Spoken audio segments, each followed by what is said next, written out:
Okay, today we are starting for liquidated damage.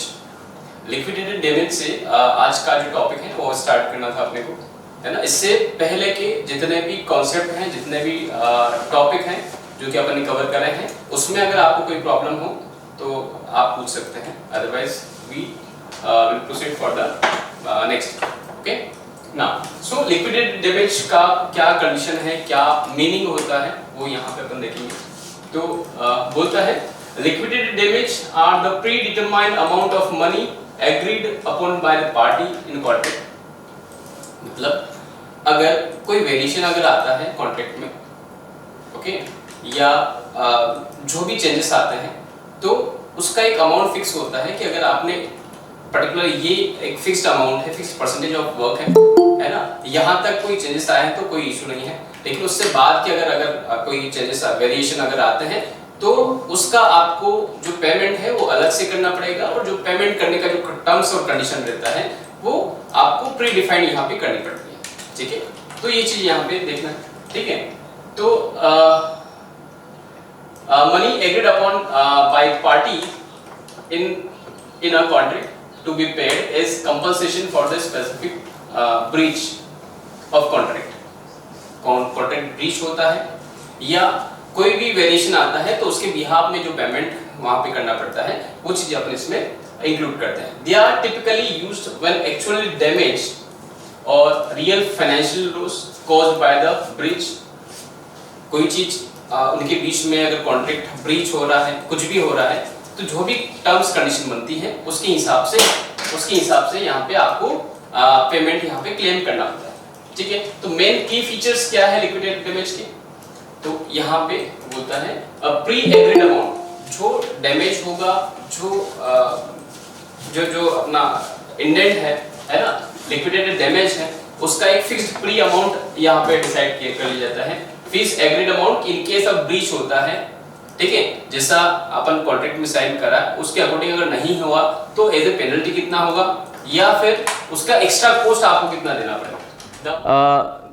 की feature जो कि एक्सप्लेन करने वाले हैं, की फीचर ऑफ लिक्विडेटेड डैमेज। तो यहाँ पे क्या क्या फीचर उसके रहने वाले हैं, तो सबसे पहले अपने को देखना पड़ेगा फ्री एग्रीड अमाउंट। पहले क्या अमाउंट फिक्स हुआ है इन केस ऑफ ब्रीच होता है तो क्या अमाउंट में आपको पे करना पड़ेगा। तो बोलता है the amount to be specified in the contract before and breach occur. कोई भी ब्रीच होता है, कोई भी कॉन्ट्रैक्ट टूटने का कंडीशन अगर बनता है तो क्या अमाउंट होता है जो कि पेनल्टी के फॉर्म में या कुछ भी ऐसा चार्ज किया जाता है। कंपनसेशन नॉट पनिशबल, है ना, punishment.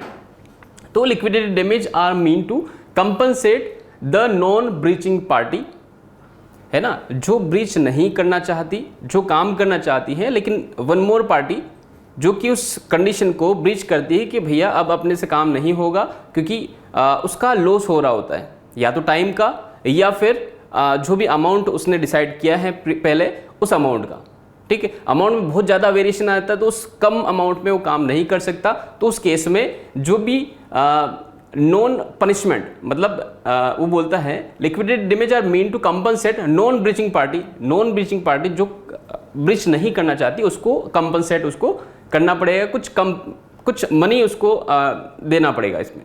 Enforceability, to be enforceable the amount must be a reasonable estimate of anticipated or actual harm caused by the breach। yes, अगर ब्रीच होता है ना, जो गिल्टी में जो पार्टी होती है ना, पार्टी ना गिल्टी, उसको अमाउंट पे करना पड़ता है, क्योंकि ये सारा जो चीज़ें हैं वो कॉन्ट्रैक्ट में लिखा हुआ होता है। Contract is enforceable by law होता है, तो जो गिल्टी होता है वो पनिशेबल होगा, या तो either in terms of money जो कि उसको पे करना पड़ेगा अगर वो ब्रीच कर रहा है तो, या फिर जो भी कोर्ट का जो भी प्रोसेस होता है उसके थ्रू वो पनिशेबल रहेगा, ठीक। अब जैसे क्या एग्जांपल हो सकते हैं, ठीक है। से कंस्ट्रक्शन कॉन्ट्रैक्ट, अ कॉन्ट्रैक्टर में agree to pay a daily amount for delay. Government कोई कॉन्ट्रैक्ट दिया है, फॉर एग्जाम्पल एक ब्रिज का कॉन्ट्रैक्ट है, आपका 2 ईयर का उसका कंप्लीशन पीरियड था, और एनी हाउ 2 ईयर में एक डेट फाइनल हो जाती है कि इस डेट को आपको ब्रिज पूरा कंप्लीट करके गवर्नमेंट को हैंड ओवर करना है। लेकिन due to any reason there are various delays factor जिसकी वजह से वो प्रोजेक्ट डिले हुआ। अब गवर्नमेंट ने पहले ही उसको कॉन्ट्रैक्ट में ये चीज़ प्री डिफाइन किया था, आपसे हो रहा है तभी आप इस कॉन्ट्रैक्ट इस टेंडर को असाइन करें, अदरवाइज आप डिनाई कर दें, है ना, कि 2 साल का टाइम पीरियड में आपसे होगा कि नहीं होगा। अगर नहीं होगा, इन केस अगर नहीं हुआ, ठीक है, जो एक्सपीरियंस पार्टी उसी को कॉन्ट्रैक्ट मिलता है, जब स्क्रूटनिंग ऑफ टेंडर होता है तो अपन ने सारी चीज़ें उसमें पढ़ी हैं। इन केस अगर 2 ईयर में कंप्लीट नहीं होता है तो उस केस में गवर्नमेंट पर डे पेनल्टी उसके ऊपर, कंपनी के ऊपर फॉर्म करती है, ठीक है ना। एम्प्लॉयमेंट कॉन्ट्रैक्ट्स क्या होते हैं? An employee may agree to pay a fixed sum if they leave before the end of their contract term. वो पहले ही एग्री हो जाता है कॉन्ट्रैक्ट में, इन केस किसी भी कंडीशन में बिफोर द कंप्लीशन, यदि मैं लीव करता हूँ, मैं इस कॉन्ट्रैक्ट को ब्रीच करता हूँ, तो इतना अमाउंट मैं आपको पेएबल रहूँगा। इतना अमाउंट एक फिक्स्ड अमाउंट होता है, एक फिक्स्ड परसेंटेज ऑफ अमाउंट होता है जो कि ओनर को वो पे करता है इन केस अगर वो डिनाई करता है फर्दर प्रोसीड ऑफ वर्क से। तो लीज एग्रीमेंट क्या है? A tenant may agree to pay a specific amount if they break the lease early. वापस वही बात हो रही है, अगर लीज पे भी कोई कॉन्ट्रैक्ट है, ठीक है, लीज पे भी कोई कॉन्ट्रैक्ट अगर रखा है और टर्म से पहले जिसका स्पेसिफाइड टाइम है उससे पहले अगर उसने लीव किया, जो भी टर्म्स कंडीशन डिसाइड हो गई उससे पहले अगर वो लीव करना चाह रहा है, छोड़ना चाह रहा है, तो उस केस में उसको एक स्पेसिफाइड अमाउंट उसको पे करना रहेगा, ठीक है। तो कुछ एग्जाम्पल है। अच्छा, टर्मिनेशन राइट्स क्या है? What do you mean bye termination rights? एक टर्म है अपने करिकुलम में, दैट इज टर्मिनेशन राइट्स, है ना। किस किस कंडीशन में वर्क को जो भी प्रोजेक्ट है उसको टर्मिनेट किया जा सकता है, ठीक है। तो termination rights refer to the legal right granted to one or both party in a contract to end the agreement under specific circumstances. जो भी प्री डिफाइंड सर्कमस्टेंसेस हैं उसके बेसिस पे आप जो वर्क है, जो भी प्रोजेक्ट है, उसको टर्मिनेट कर सकते हैं। Either the end of project तो टर्मिनेट करना ही है, उससे पहले अगर कुछ ऐसी कंडीशंस डेवलप हो गई तो कॉन्ट्रैक्टर जो भी रहता है उसके पास भी कुछ रूल्स रेगुलेशंस होता है कि अगर ऐसी ऐसी कंडीशन सर्कमस्टेंसेस डेवलप होते हैं तो आप उसको टर्मिनेट कर सकते हैं, ठीक है। These rights are typically outlined in the contract itself and provide a mechanism for ending the contractual relationship without breaching the agreement. Agreement को ब्रीच करे बिना, कॉन्ट्रैक्ट को तोड़े बिना आप जो है उस टर्मिनेशन राइट जो कि प्री डिफाइंड होता है उसके थ्रू प्रोसीड कर सकते हैं, ठीक है। Termination rights are crucial for managing risk and ensuring that parties have a clear exit strategy if certain conditions are met or if the relationship become untenable। means जो conditions पे contract sign हुआ है वो condition नहीं develop हो रही है in between the contract, तो termination rights के थ्रू contractor उस contract को terminate कर सकता है। उस केस में वो guilty नहीं रहेगा, ठीक है। इवन एब्रप्टली चेंज अगर कॉन्ट्रैक्ट में हो रहा है, ओनर बार बार चेंज कर रहा है, डिज़ाइन को बार बार चेंज कर रहा है ना, जो प्लानिंग है उसको चेंज कर रहा है, तो कॉन्ट्रैक्टर कैसे काम करेगा? वहाँ ऐसी कंडीशन में कॉन्ट्रैक्टर के पास रहता है राइट्स कि वो उस कॉन्ट्रैक्ट को टर्मिनेट कर सके, ठीक। The key feature of termination rights, क्या क्या की फीचर्स है? That is contractual basis. Termination rights are explicit defined in the contract, ensuring both parties are aware of conditions under which the agreement can be terminated. All are clearly mentioned before the contract signing. Mutual or unilaterals, that means termination rights can be mutual, both parties have to right the terminate, और unilateral only one party has the right to terminate. Okay, जो party guilty में नहीं है और वो अगर terminate करती हैं तो उसके पास वो राइट है, ओके ना। कंडीशंस और अनकंडीशंस क्या है? कंडीशनल और unconditional, that means some termination rights are conditional, for example dependent on the breach और स्पेसिफिक इवेंट। किसी स्पेसिफिक इवेंट के ऊपर भी वो चीज़ें ब्रीच कर सकती हैं। फॉर एग्जाम्पल कोई आपके पूरे प्रोजेक्ट में एक कोई इवेंट आया है, कोई एक्टिविटी आपको ऐसे परफॉर्म करनी है जो कि आपने नॉर्मल उसका जो एक्सपेंसेस आने वाले थे, मान लीजिए 10 लाख का एक्सपेंसेस आने वाले थे, लेकिन जब एक्चुअल प्रैक्टिकल उस चीज़ को देखा गया तो वो 50 लाख क्या वो पहुंच गई। तो आपके पूरे प्रोजेक्ट का जो कॉस्ट है वो इकोनॉमिकल की बजाय वो अनइकोनॉमिकल में शिफ्ट हो गया हो, तो वहाँ पे क्लैशिंग डेवलप हो गई। तो वहाँ पे वो कंडीशन, स्पेसिफिक कंडीशन रहती है, स्पेसिफिक एक्टिविटी रहती है कॉन्ट्रैक्ट में, वो सिर्फ एक ही एक्टिविटी है, पूरा प्रोजेक्ट स्मूथली चल रहा है, और एक एक्टिविटी ऐसे ही जिसने वहाँ पे क्लैशिंग या डिस्प्यूट्स जनरेट कर दिए।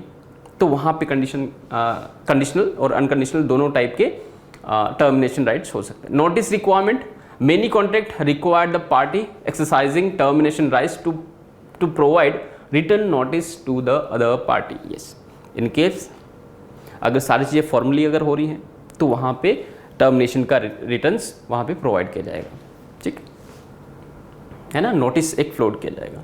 अच्छा, कॉमन टाइप्स क्या है, कॉमन टाइप्स के टर्मिनेशन राइट्स के कॉमन टाइप्स क्या, तो यहाँ पे आप देखते हैं टर्मिनेशन फॉर कॉज, किसी कारण से वो टर्मिनेट हो रहा है ना। ये कुछ टाइप्स है, बेसिक टाइप्स है जिसकी वजह से जो कॉन्ट्रैक्ट हैं वो टर्मिनेट हो सकते हैं, ठीक है। इसमें ये नहीं है कि वो गिल्टी में है इसलिए वो टर्मिनेट कर रहा है।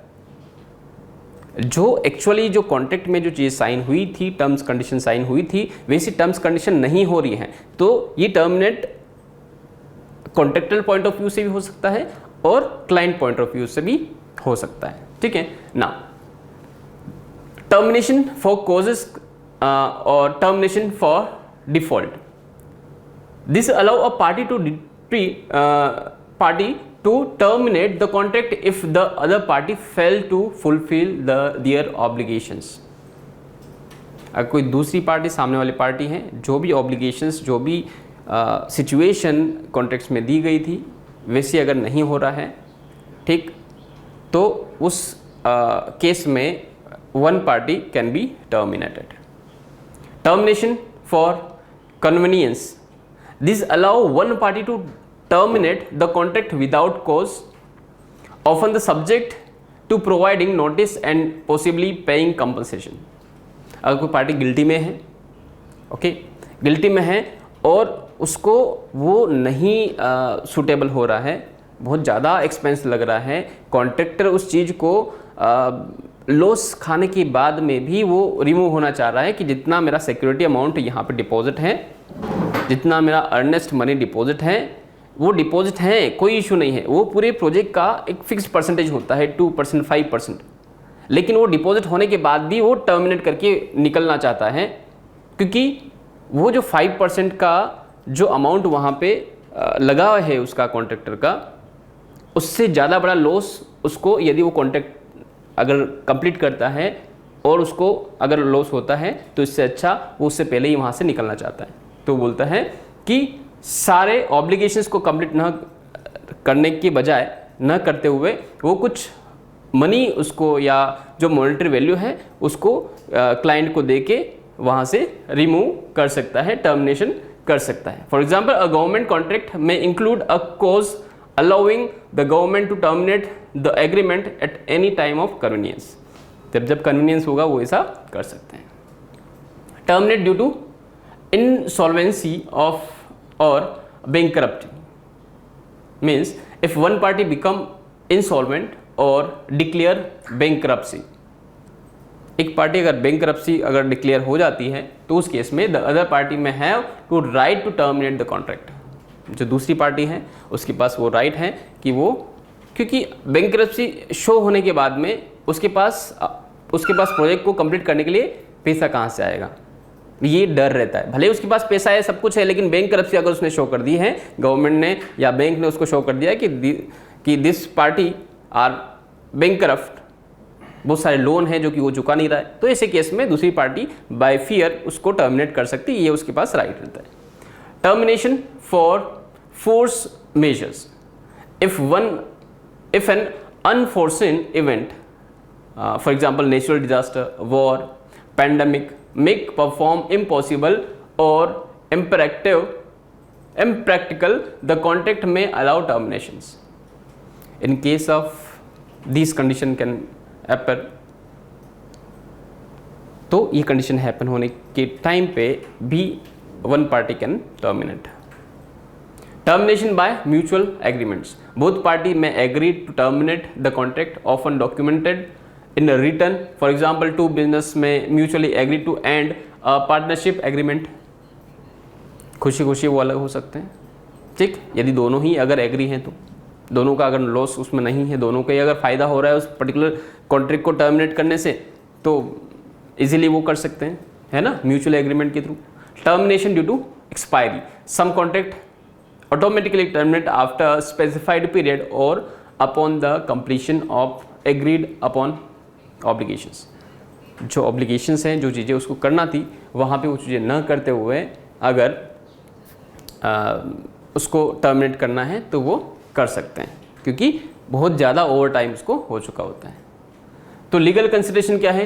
क्लियर कॉन्ट्रैक्ट लैंग्वेज, ये सारी चीज़ें इसमें क्लियरली मेंशन रहती हैं. कॉन्ट्रैक्ट राइट, टर्मिनेशन राइट्स में, termination rights must be clearly defined in the contract to avoid ambiguity and disputes. Okay.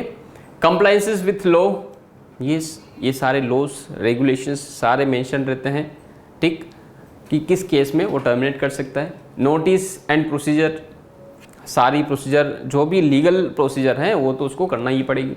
Compensation of termination.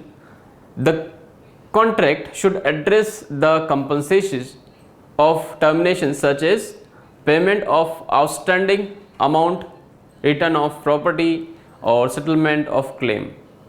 In case कोई गिल्टी है ना, तो उसको गिल्टी वाले से एक मॉनेटरी वैल्यू सामने वाले को एज ए कंपनसेशन प्रोवाइड करनी पड़ेगी, ठीक ना.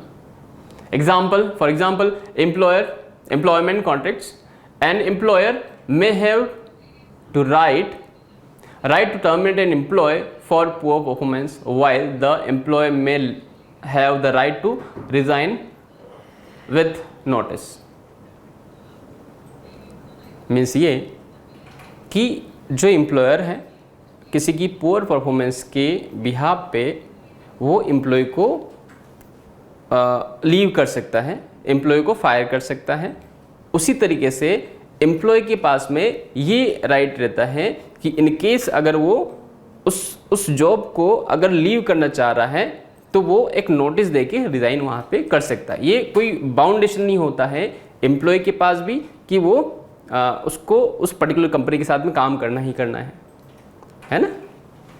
द लीज एग्रीमेंट क्या होता है? A landlord may have the right to terminate lease if the tenant fail to pay rent. Rent वालों के लिए अगर वो समय पे रेंट पे नहीं करेगा तो 1 महीने के लिए उसको रहने दिया जाएगा, उसके बाद में फिर उसका जो भी टर्म्स कंडीशन है वो पहले से स्पेसिफाई रहते हैं, उसको बोलते हैं lease agreement. Service agreement. A client may have the right to terminate a service contract if the service provider fail to meet agreed upon standard. Obviously अगर सर्विस एग्रीमेंट है, आप सर्विस प्रॉपर प्रोवाइड नहीं करते हैं तो उस case में जो भी उनके बीच में कॉन्ट्रैक्ट हुआ है वो ब्रीच होगा ही होगा. यदि मैं ब्रॉडबैंड यूज़ कर रहा हूँ इंटरनेट के लिए, है ना, फाइबर यूज़ कर रहा हूँ, उसने स्पेसिफाई दिया है कि आपको 100 Mbps का स्पीड आएगा, एक फिक्स अमाउंट डिसाइड हो गया कि भाई उसके लिए मेरे को 700-800 रुपये मेरे को पे करना है. लेकिन क्या हुआ, 1 महीना चला, 2 महीना चला, लेकिन उसमें परेशानी आने लग गई. वो 100 Mbps की जगह 30 Mbps आने लग गया, 20 Mbps आने लग गया, और स्टार्टिंग में सही से चलता, उसके बाद एक नॉर्मल वीडियो भी सही से नहीं चलता. तो क्या करेगा सामने वाला? Shift the company. एयरटेल का चला रहा था, अब वो जियो फाइबर में, जियो का चला रहा था, कोई दूसरी कंपनी में शिफ्ट हो जाएगा, ये होगा. तो ये सर्विस प्रोवाइडर के लिए बीच में जो भी एग्रीमेंट्स होते हैं वो कुछ इस टाइप से वो टर्मिनेट हो सकते हैं. अच्छा ना, हाँ, यस. सर ये लीज एग्रीमेंट दिया है तो पर्टिकुलर पीरियड के लिए भी देते हैं ना, जैसे किसी बिल्डिंग को 15 इयर्स के लिए लीज पीरियड पे देते हैं. यस, बिल्कुल दिया जाता है, लेकिन 15 ईयर्स के लिए आपने लीज पे दिया है, लेकिन जो टर्म्स कंडीशन उसके बीच में डिसाइड हुई है, अगर वो टर्म्स कंडीशन सेटिस्फाई नहीं होती है तो उससे पहले भी वो लैंडलॉर्ड जो है आपको निकाल सकता है. फॉर एग्जांपल, आपका 11 मंथ का कॉन्ट्रैक्ट एक रेंट एग्रीमेंट बनता है, ठीक है. आप 1-2 महीने में जो चीज़ें वो स्ट्रिक्टली प्रोहिबिटेड रहती है या वो मना करता है कि आपको ये चीज़ नहीं करनी है, और आप वो चीज़ अगर स्टार्ट कर दिए हैं, ठीक है, तो वो आपको तीसरे महीने बोल देगा ठीक है आप जा सकते हैं. तो ऐसा जो वहाँ पे जो लैंडलॉर्ड वाली पार्टी है ना, उसका जो एग्रीमेंट में जो टर्म्स कंडीशन स्पेसिफिक रहती हैं उसकी ऊपर डिपेंड करता है। अगर आप वैसे ही अगर आप चल रहे हैं, उसमें कोई आप चेंजेस नहीं कर रहे हैं, ठीक है, जो डिज़ायर है उसके लैंडलॉर्ड की, जो कंडीशन है उसी के अकॉर्डिंग है, तो वो नहीं निकाल सकता आपको 11 मंथ से पहले। लेकिन उसमें भी अगर ऐसा हो गया कि अगर उसको कुछ वैलिड रीज़न की वजह से, जैसे उसको खुद को शिफ्ट होना है आपकी मकान, जहाँ उसका मकान है, जहाँ से रेंट दिया है उसने, तो वो 1 महीना पहले आपको बताएगा। ये कंडीशन उसमें रहती है। इन केस आप बीच में अगर खाली करवाना है तो आपको महीने 2 महीने का पहले नोटिस दे दिया जाएगा, उसके बाद में वो खाली करवा सकता है। ये कंडीशन रहती है लीज एग्रीमेंट की, ठीक है? Yes sir. ओके, अच्छा, ये कुछ रिस्पॉन्सिबिलिटी थी। यस, ये responsibilities client, architect, engineer and contractor, क्या क्या रिस्पॉन्सिबिलिटीज हैं इनकी, उस चीज़ को अपन देख रहे हैं, ठीक है? तो बोलते हैं इन द कंस्ट्रक्शन और design project the client, architect, engineer and contractor each have a distinct role and responsibilities. Yes, these responsibilities are typically defined in the contract document and are essential for ensuring the successful completion of project. Below is the breakdown of their key responsibilities. मतलब इसकी जो क्या क्या की responsibility हैं वो सब 1 bye 1 देखेंगे। क्लाइंट की क्या रिस्पॉन्सिबिलिटी है, एक्चुअली सारी क्लाइंट, कॉन्ट्रैक्टर, इंजीनियर, ओके, तो ये सारे जितने भी आर्किटेक्ट हैं, जितने भी कॉन्ट्रैक्टर हैं, ये सब अपने अपनी रोल्स और रिस्पॉन्सिबिलिटी को अगर बखूबी अगर निभाएं तो जो भी आपका प्रोजेक्ट असाइन होता है उस प्रोजेक्ट को सक्सेसफुल प्रोजेक्ट में कन्वर्ट कर सकते हैं। इनकी वजह से कोई अगर रिस्पॉन्सिबिलिटी का अगर ध्यान रखा तो कोई बीच में प्रॉब्लम वहाँ पे फेस नहीं होंगी। क्या क्या इनकी रोल्स एंड रिस्पॉन्सिबिलिटी हैं वो अपन देखते हैं। तो बोलता है client, contractor, engineer, contractor each play a critical role in success of construction project. Effectively communication, collaboration, adherence to responsibilities are essential for delivering a project on time, within budget and to require the quality standard. Yes, so first we'll see the responsibility of client. Client का क्या responsibility है, ठीक है? तो वो बोलना चाह रहा है the client is the party who initiate the project, obviously बात है, providing funding and ultimately own the completed structure. Their responsibility, क्या क्या responsibility, define the project requirement, ये क्लाइंट को ही देना पड़ेगा कि आपकी प्रोजेक्ट की रिक्वायरमेंट क्या है, क्या क्या आप चाहते हैं, उसमें क्या क्या प्लानिंग में इंक्लूड करना चाह रहे हैं। प्रोवाइडिंग द इंफॉर्मेशन, हर एक टर्म्स कंडीशन को आपको प्रॉपर इंफॉर्मेशन के साथ में फ्रेम करना पड़ेगा कि आप क्या व्यू है आपको पर्टिकुलर कोई एक्टिविटी को लेकर। अपॉइंटिंग प्रोफेशनल्स, ये जो भी आपको प्रोजेक्ट आपको बिल्ड करना है उसके लिए जो भी प्रोफेशनल है उसको हायर करना पड़ेगा आपको, जिसको एक well specified time of experience हो। Approving design and changes, in case कोई डिज़ाइन चेंज करना है ना, तो वहाँ पे अप्रूवल, अगर कॉन्ट्रैक्टर को डिज़ाइन चेंज करना है कि भाई आपका एलिवेशन अगर ऐसा है और ये एलिवेशन बनने में नहीं आ रहा है किसी भी हालत में, अगर बना भी दिया तो एलिवेशन जो है उसका जो ड्यूरेबिलिटी है उसकी गारंटी नहीं ले सकते। फॉर एग्जांपल ऐसा अगर कुछ हुआ तो वहाँ पे एलिवेशन में कुछ चेंजेस अगर आपको करना है, जो इंजीनियर वहाँ पे चेंजेस करना चाह रहा है, तो उसको पहले जो क्लाइंट है उसका परमिशन की आवश्यकता होगी। मेक पेमेंट, ये भी क्लाइंट को करना है। Obtaining the permit, risk management, ये सारी जो रिस्पॉन्सिबिलिटी होती है ये किसकी होती है, क्लाइंट की होती है, ऑनर की होती है ना। आर्किटेक्ट रिस्पॉन्सिबिलिटी, क्या क्या, architect is responsible for designing the project and ensuring to meet the client requirement.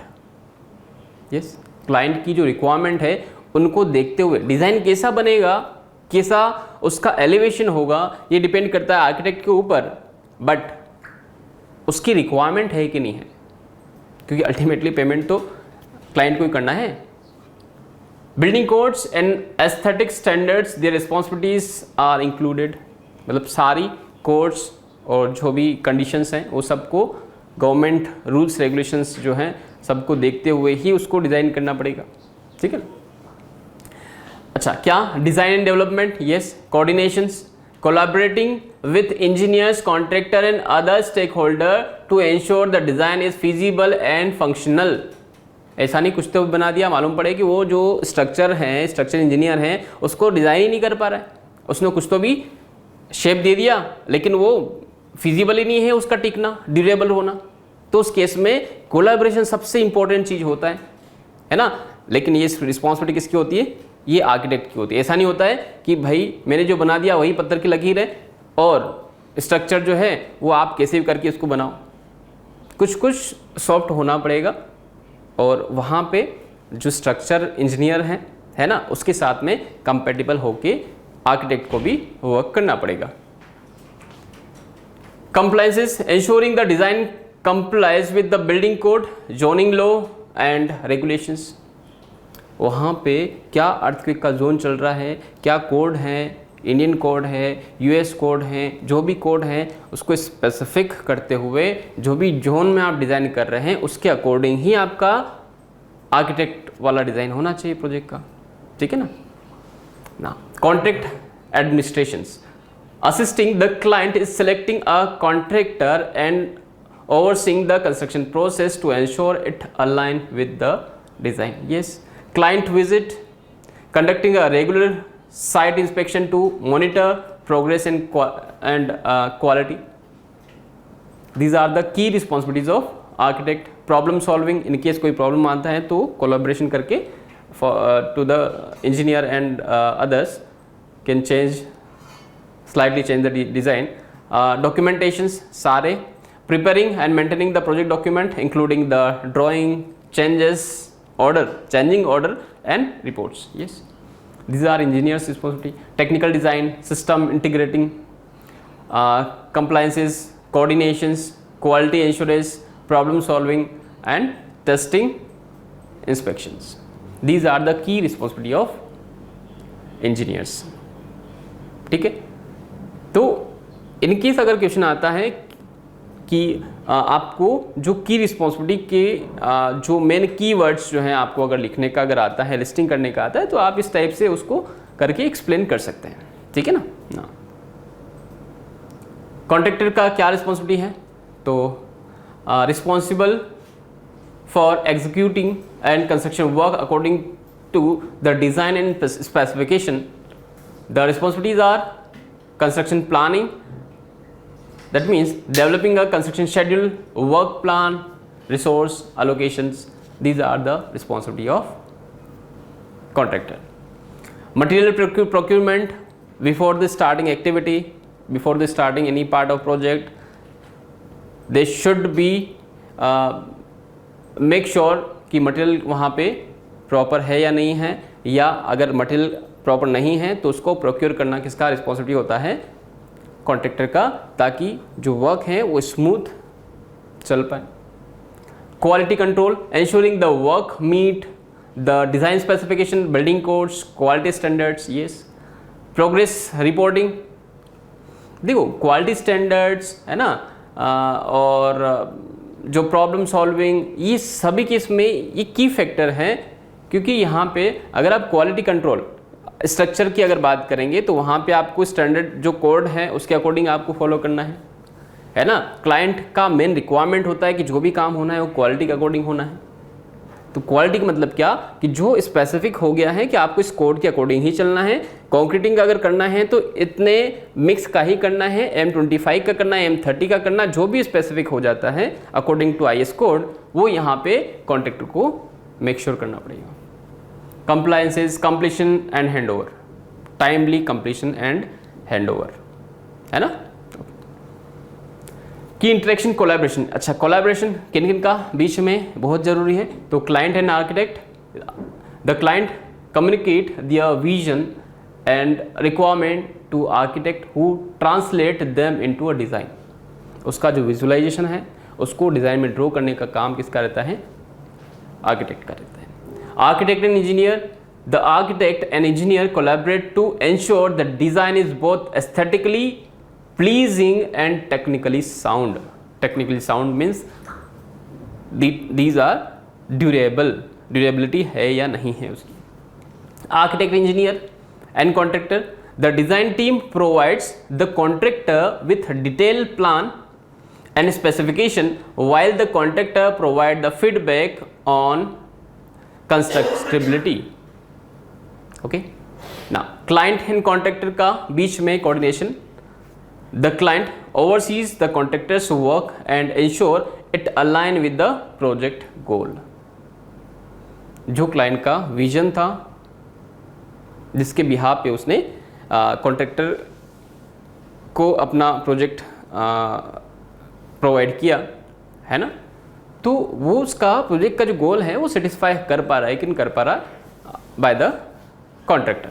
ठीक है, ये चीज़ का ध्यान रखना पड़ेगा ना. Importance of clearing. अच्छा, क्या क्या इम्पोर्टेंस, तो ऑब्वियसली बात है टू अवॉइड कन्फ्लिक्ट, बीच में कोई कन्फ्लिक्ट रहे ना. एंश्योरिंग द अकाउंटेबिलिटी, हर एक व्यक्ति जो भी अथॉरिटी हैं वो अपना रूल्स एंड रेगुलेशन जो उसका रिस्पॉन्सिबिलिटी है प्रॉपर तरीके से वहाँ पे करे. Now improves efficiencies, mitigation risk को कम करने के लिए इन चारों के बीच में कोलैबोरेशन होना बहुत ज़रूरी है. Now last topic of this module that is arbitrations. What do you mean by arbitrations and इसकी नीड क्यों है ना, वो अपन देखेंगे. Arbitration is a form of alternative dispute resolution, ADR. Okay, where the party involved in the disputes agree to pay their case heard and resolved by the impartial third party. जो भी उनके पास में जो भी केस होता है जहाँ पे डिस्प्यूट जनरेट होता है क्लाइंट और कॉन्ट्रैक्टर के बीच में, तो वहाँ पे इन्वॉल्व होता है आर्बिट्रेटर. ठीक है, before to entering into court the client and contractor must go near the arbitrator. तो इसको अपन क्या बोलते हैं, आर्बिट्रेटर और arbitral tribunal. Instead of going to court the arbitration is commonly used to commercial construction and international disputes as it is often faster, more flexible and less formal than the traditional litigations. Okay, जो भी आपका court के rules regulations होते हैं वो बहुत delay चलते हैं, तो उस केस से बचने के लिए आपने कोई भी डिस्प्यूट्स हैं उसके लिए कोर्ट में केस लगा दिया, तो आपका क्या हुआ, उसका एक डेट होगा कि उस डेट पे आपको आना है, उसमें सुना जाएगा, फिर नेक्स्ट डेट दिया जाता है. तो आपका 2 साल का प्रोजेक्ट है, पता चला 3 साल तो आपका कोर्ट केस हो गया है ना. तो उस डिले से बचने के लिए आर्बिट्रेशन का जो रोल्स एंड रिस्पॉन्सिबिलिटी है वो बहुत इंपॉर्टेंट हो जाता है. ठीक है.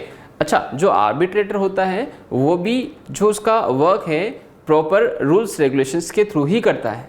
अपन लास्ट में देखेंगे कि क्या मेन डिफरेंस होता है कि आर्बिट्रेटर किसी प्रॉब्लम को, कंस्ट्रक्शन की प्रॉब्लम को सॉल्व करे और लेजिस्लेशन मतलब बाय कोर्ट वो चीज़ें सॉल्व हों, तो उनके बीच में क्या डिफ्रेंशिएट होता है वो चीज़ अपन लास्ट में इसको लुक आउट करेंगे ना. The key feature of arbitration: voluntary and mandatory. Arbitration is typically voluntary, but it can be mandatory if the parties have agreed it in a contract. यदि दोनों पार्टी अगर एग्री होंगी तो ही ये चीज़ें होंगी, अदरवाइज नहीं होंगी. ठीक है. न्यूट्रल थर्ड पार्टी का अनबायस्ड होना जरूरी है. थर्ड पार्टी ऐसी है जो कि दोनों की प्रॉब्लम सुन रही है, वो बायस्ड नहीं होनी चाहिए कि भाई ये मेरी पहचान का है तो मैं इसके पक्ष में ही अपना जो डिसीजन है वो फाइनल करूं, ऐसा नहीं होना चाहिए. तो वो अनबायस्ड होना चाहिए. तो the arbitrator are neutral and impartial, often the chosen for their expertise in the subject matter of disputes. उनकी जो भी एक्सपर्टीज होंगी वो उस डिस्प्यूट्स में एक्सपर्ट होना चाहिए, है ना. Binding decision: the arbitrator's decision, called an award, is usually binding the enforceable in court. Yes, उसके जो भी डिसीजन होंगे, जो भी टर्म्स क्लोज होंगे, वो सारे के सारे वो बाय लॉ होंगे. ठीक ना. कॉन्फिडेंशियली, फ्लेक्सिबिलिटी एंड फाइनलिटी, ठीक है। Arbitration award bye generally final with limited ground for approval.